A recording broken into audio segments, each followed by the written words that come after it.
అందరికీ నమస్కారం. Welcome back to my channel. ఆత్రత్రాణ పరాయణుడైన శ్రీ మహావిష్ణువు ఎక్కడికి వెళ్లాలన్నా గరుత్మంతుడు సిద్ధంగా ఉంటాడు.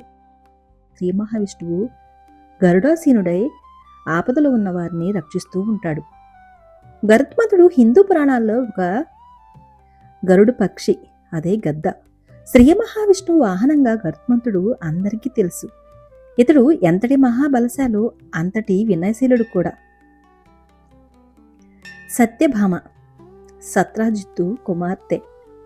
ఈమె వీరనారి, శృంగార ప్రియ. కృష్ణుడంటే అనలేని ప్రేమ, అందం, అల్లరి, గర్వం, భక్తి మరియు గొప్ప గౌరవం కలిగి ఉన్న మగువ. నరకాసురుని సంహరించడంలో ఆమె పాత్ర, శ్రీకృష్ణుడి పట్ల ఆమెకున్న ప్రేమ ప్రగాఢమైనది. ఇక సుదర్శన చక్రం శ్రీ మహావిష్ణువు ఆయుధం. సుదర్శన చక్రం తేజస్సుకి చిహ్నం. శ్రీ మహావిష్ణువు సుదర్శన చక్రంతో అనేక మంది రాక్షసులను సంహరించాడు. శ్రీరంగం మొదలైన క్షేత్రాల్లో సుదర్శన చక్రానికి ప్రత్యేక ఆలయాలు కూడా ఉన్నాయి. ఇప్పటికీ తిరుమల బ్రహ్మోత్సవాల్లో స్వామివారి పుష్కరిణిలో చక్రస్నానం జరుగుతూనే ఉంటుంది. అయితే నేను, నాది అనే భావనల నుండి పుట్టేదే అహంకారమని, ఎంతటి వారైనా అహంకారంతో అదిరిపడితే అదే చివరికి ఎలా వాళ్ళని అవమానిస్తుందో, స్వామి ఎలా చివరకు అహంకారాన్ని అణగదొక్కుతాడో శ్రీకృష్ణుడు కథ ద్వారానే విందాం. ఈ కథలోనికి వెళ్లే ముందు మొదటిసారి మన ఛానల్ చూస్తున్నట్లయితే సబ్స్క్రైబ్ చేసుకోండి. ఈ వీడియో కానీ మీకు నచ్చితే చిన్న లైక్ ఇచ్చి తెలిసిన వారికి షేర్ చేయండి. చాలా మంది మన ఛానల్ చూస్తున్నారు కానీ సబ్స్క్రైబ్ చేసుకోవడం లేదు. మీరిచ్చే ఈ చిన్న సపోర్టే నాకు ఇన్స్పిరేషన్ అవుతుంది. మరికొంతమందికి ఈ వీడియో రీచ్ అవుతుంది. గరుత్మంతుడు, సుదర్శనుడు, సత్యభామల అహంకారాన్ని హనుమంతుడి ద్వారా శ్రీ మహావిష్ణువు ఎలా కళ్ళు తెరిపించాడో ఈ వీడియోలో చూద్దాం. ఒకరోజు గరుత్మంతుడు శ్రీకృష్ణుడి దగ్గరకు వచ్చి ఇలా అన్నాడు, నాకన్నా వేగంగా వెళ్లే ప్రాణి ఉందా స్వామి అని.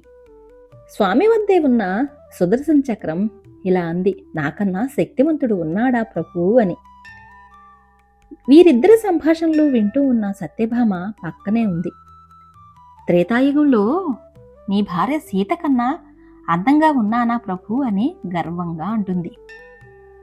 వీరి ముగ్గురి సంభాషణలు విన్న శ్రీకృష్ణుడు వీరి గర్వానికి సమాధానం చెప్పాలని ఖచ్చితంగా నిర్ణయించుకుంటాడు. వెంటనే శ్రీకృష్ణుడు గరుత్మంతుడి దగ్గరకు వస్తారు. గరుత్మంతా, హిమాలయాల్లో ఉన్న గుహల్లో ఒక వానరం తపస్సు చేసుకుంటూ ఉంటుంది. దాని దగ్గరికి వెళ్ళు. దానితో ఇలాను, నీ తల్లి సీతమ్మ, తండ్రి శ్రీరామచంద్రుడు నీ కోసం ఎదురు చూస్తూ ఉన్నారు అని చెప్పి రమ్మంటాడు. తర్వాత సుదర్శన చక్రాన్ని నీవు ద్వారం వద్ద ఉండి ఎవ్వరినీ లోనికి రానివద్దని పని అప్పచెప్తాడు. చివరికి సత్యభామ దగ్గరకు వచ్చి ఇలా అంటాడు, సఖీ, మీరు మహారాణిలా తయారవ్వండి అని అంటాడు.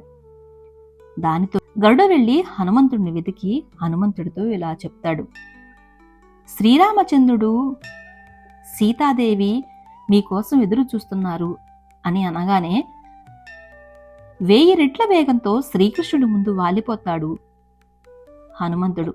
అప్పుడు శ్రీకృష్ణుడు ఇలా అంటాడు, హనుమా, ద్వారం వద్ద నిన్నెవరూ ఆపలేదా అని. హనుమంతుడు, ఒక చక్రం నన్ను ఆపడానికి ప్రయత్నించింది స్వామి.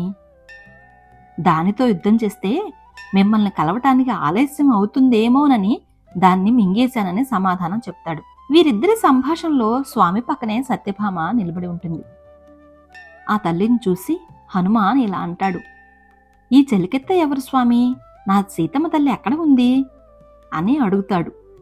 వెంటనే సత్యభామ అహంకారం అణిగిపోతుంది. ఇలా శ్రీకృష్ణుడు హనుమ ద్వారా గరుడ, సుదర్శన, సత్యభామల అహంకారాన్ని అణిచి వారి కళ్ళను తెరిపిస్తాడు.